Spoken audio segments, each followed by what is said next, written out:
Voy a hablar de ella, que es abogada egresada de la Universidad de Buenos Aires, que ha militado en el área de necesidades básicas insatisfechas en los 90. Tiene como principales exponentes tanto a Mariano Recalde como a Eduardo Guado de Pedro.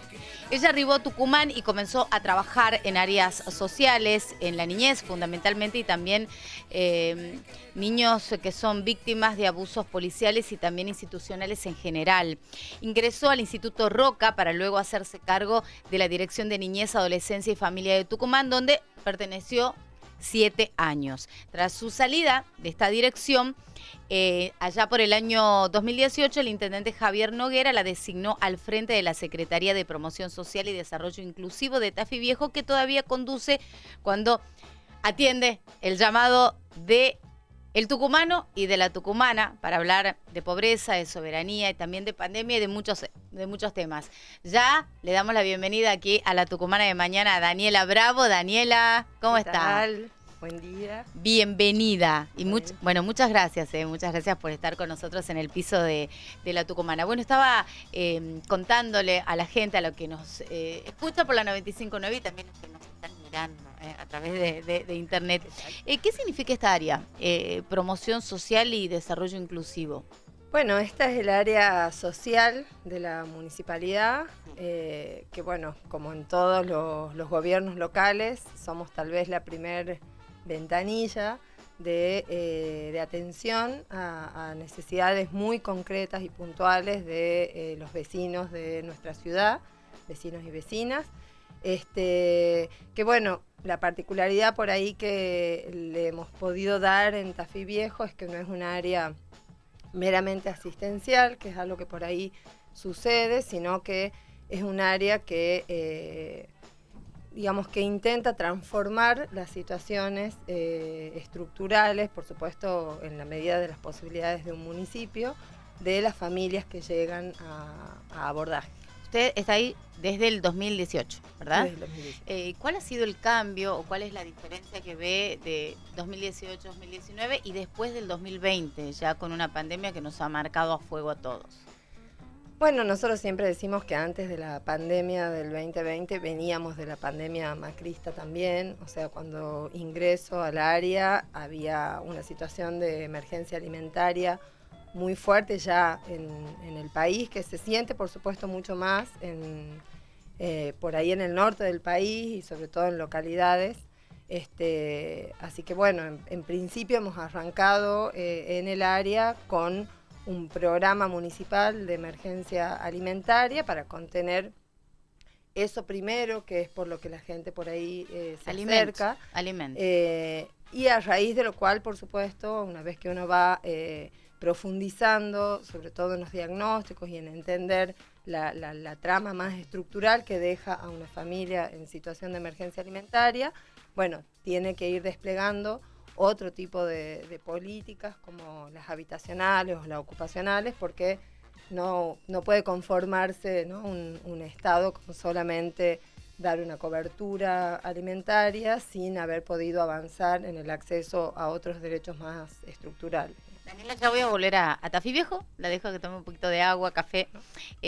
A mí me interesa saber el trabajo que ha llevado adelante antes de llegar a la ciudad de Limón a trabajar específicamente sobre la labor que se ha desempeñado con respecto a la niñez, a nuestros niños y también, como decía acá, esta referencia que le comentaba a la gente sobre todo estos niños víctimas de abusos policiales e institucionales. ¿Cómo es eso? Bueno, ya desde la facultad, desde NBI, que era una agrupación que teníamos en la Facultad de Derecho, venía ya trabajando con toda la temática de la pobreza, de la desigualdad y de las infancias vulneradas, fundamentalmente víctimas de abuso de poder, ¿no? Abusos policiales o abusos institucionales. Así que en cuanto he llegado a Tucumán de nuevo, bueno, un poco me he ido por esos lugares, porque bueno, es donde más me interesa también poner, ¿no? las herramientas. Sí. Y Daniela, perdón, ¿hay más casos de lo que uno conoce, de lo que se visibiliza, por ejemplo, en los medios de comunicación? Sí, hay muchísimos y son cotidianos. Yo he ingresado primero al Instituto Roca, Sí. que es un dispositivo cerrado para adolescentes en conflicto con la ley penal, y después de ahí a la Dirección de Niñez, Adolescencia y Familia, en donde ya Sí. es más general el abanico, o sea, no son solamente adolescentes en conflicto con la ley penal, sino también niñeces y adolescencias que han tenido algún derecho vulnerado, en algún momento de su vida, ya sea por su familia o por Claro. algún tercero. Sí, son muchísimos los casos, es muchísima la vulnerabilidad también de una población como la infancia. A mí me ha tocado justo un tiempo de un cambio de paradigma muy fuerte, en donde se ha pasado del patronato de Estado, en donde por ahí solo el Estado atendía a una población de niñez pobre, Sí. y generalmente desde una lógica de encierro a un paradigma de protección integral, en donde se empieza a ver a los niños como sujetos de derecho, y lo que se empieza a incentivar es también la participación, la voz protagónica y fundamentalmente reinsertarlos también. entender que son sujetos de derecho, entender que tienen que poder opinar también sobre las circunstancias que atraviesan, y entender que en muchos casos que una familia no pueda asumir determinadas obligaciones no tiene que ver con no querer, sino en muchos casos con no poder, porque vivimos también en una sociedad muy desigual y el acceso a oportunidades no es equitativo, y entonces en muchos casos hay familias que con una asistencia, un apoyo del Estado y de la comunidad y dejando de ser estigmatizadas, son familias que sí pueden asumir los cuidados de sus hijos. Exacto. Y sus hijos y sus hijas.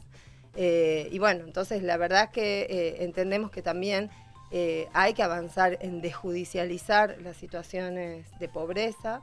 Hemos vivido durante muchísimos años paradigmas muy criminalizantes, y la idea es empezar a tener otro vínculo también con los abordajes sociales, con las familias y con un Estado más presente.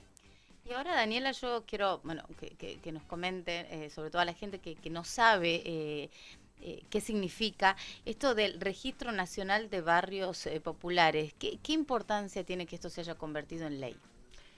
Bueno, la verdad que tremenda importancia. El registro ha sido una lucha de las organizaciones sociales fundamentalmente, que pelean por techo y trabajo. Y en el 2018 lograron que se convirtiera en ley esa ley que es un registro de barrios populares, se le llama. Lo que contempla son algunos barrios, en ese momento eran 4.400 en todo el país, que no tienen acceso a servicios básicos, no tienen su situación dominial regularizada. Sí. Bueno, y tienen un montón de carencias justamente por haber sido barrios que nacieron como asentamientos, claro, sí, y no se regularizaron nunca.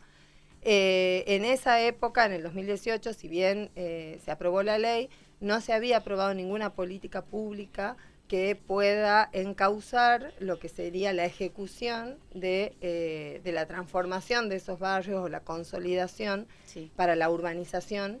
Esto sí apareció con este nuevo gobierno de Alberto y Cristina, en donde ahora la Secretaría de Integración Sociourbana es la que lleva adelante una política de integración sociourbana y ha logrado financiar proyectos de infraestructura básica, de acceso a servicios básicos en todo el país.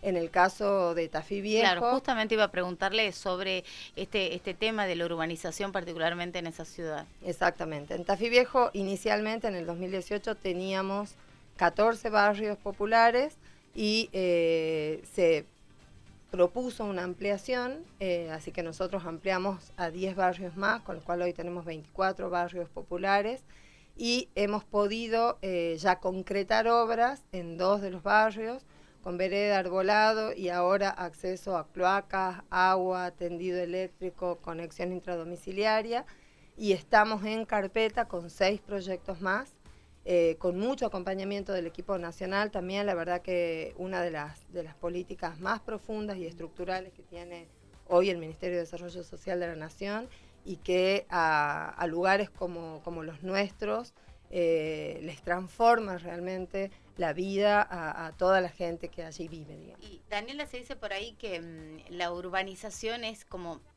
el primer paso para poder combatir la pobreza. ¿Esto es así o cuál es la mirada que tiene al respecto? Sí, yo creo que si nosotros no realmente profundizamos en lo estructural, no se sale de la pobreza, ¿no? Un poco hay que discutir realmente planes para salir de la pobreza y no solo para mitigarla o poner parches.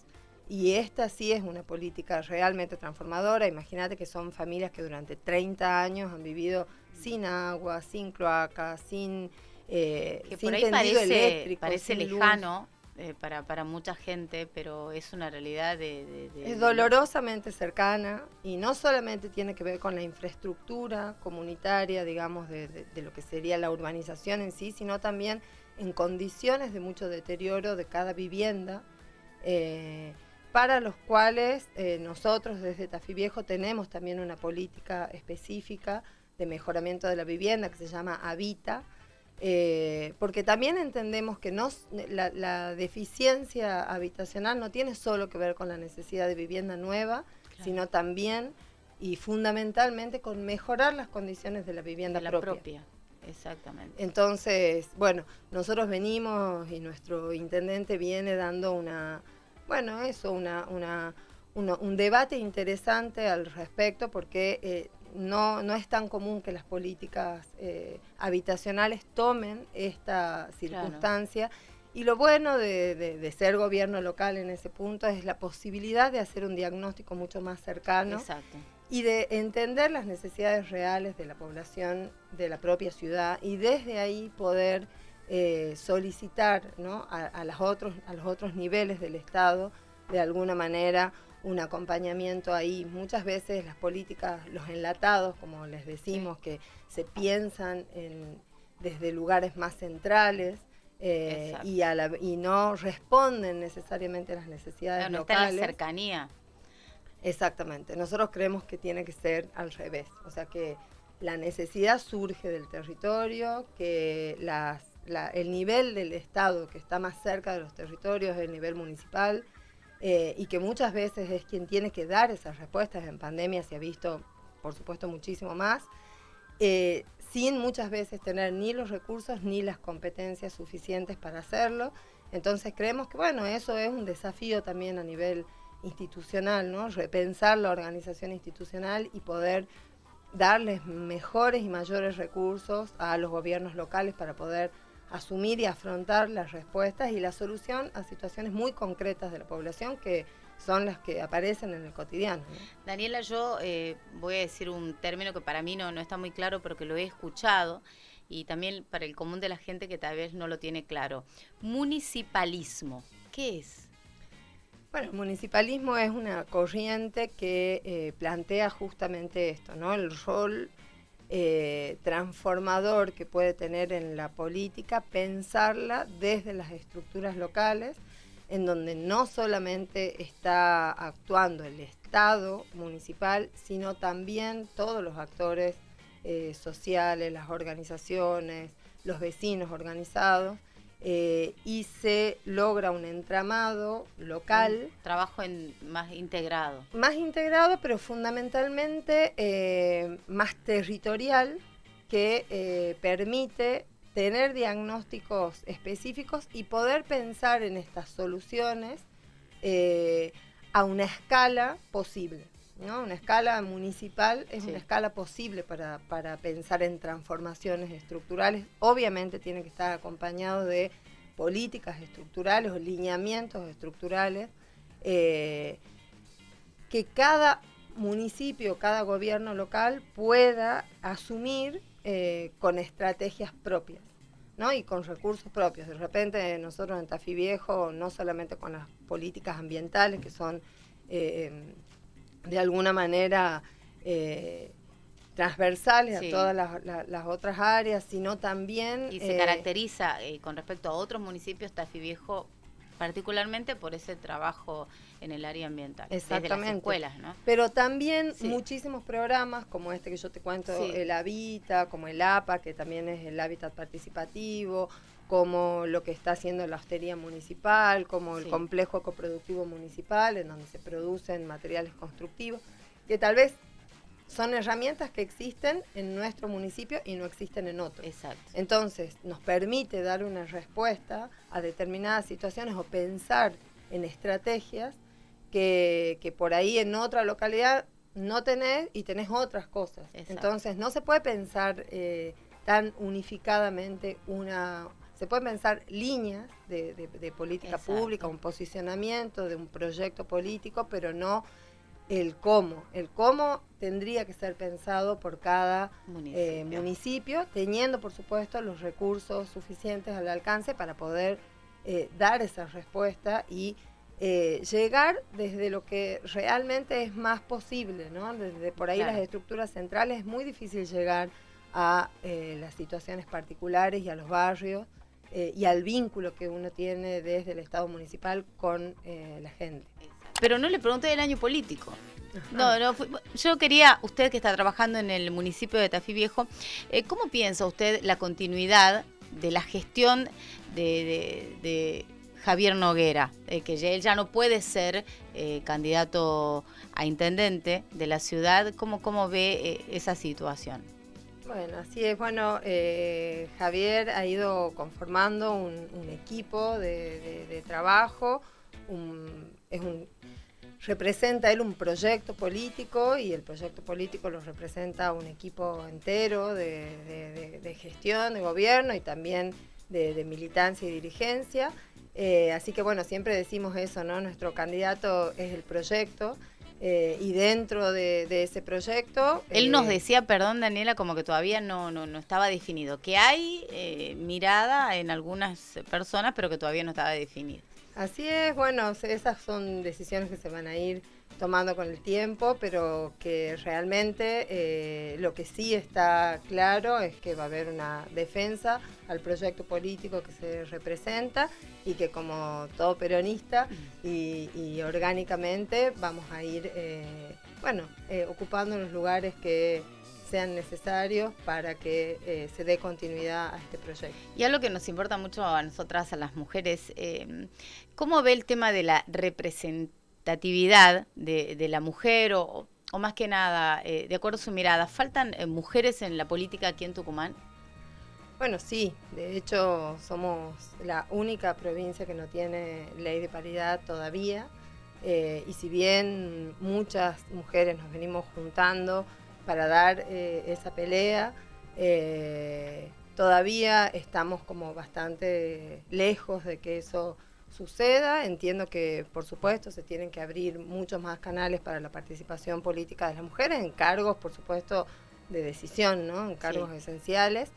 Bueno, Tafí Viejo viene también abriendo mucho ese esquema y ese panorama. Somos muchas las funcionarias mujeres dentro del municipio, de la estructura municipal. Pero bueno, no es un ámbito fácil el de la política para las mujeres, eso realmente siempre ha estado bastante vedado, o por lo menos siempre estamos en lugares más ocultos, así que sigue siendo un desafío enorme que me parece que tenemos que asumir también como mujeres, ¿no? Y bueno, es hora. Y ya pensando en el 2023, ¿cómo se ve usted entonces? ¿Con alguna candidatura? O sea, como para... en esta lucha de las mujeres de ocupar un rol de importancia en la política. Y bueno, sí, entendemos que hay que defender esto, no solamente la gestión y el proyecto político, sino también la lucha de las mujeres y de las disidencias en todo este tiempo. Y eso, por supuesto, nos pone en la responsabilidad de asumir lo que tengamos que asumir para poder defender lo que sea que venga y que todo este trabajo no se pueda profundizar y se puede profundizar desde cualquier lugar, pero de representación específica, ya sea en el legislativo municipal, ya sea en el ejecutivo. ¿Y se ve como candidata el año que viene? Y lo dirá nuestro conductor. Falta todavía definir, pero las intenciones pero están. está, por supuesto, y estamos ahí para asumir lo que sea necesario. Daniela Bravo, gracias. Gracias por este tiempito de quedarse un ratito más con nosotros en La Tucumana. Bueno, muchísimas gracias a ustedes. Que tengan una hermosa jornada. Bueno, muchas gracias y saludos a la audiencia. Bueno, gracias. Seguimos.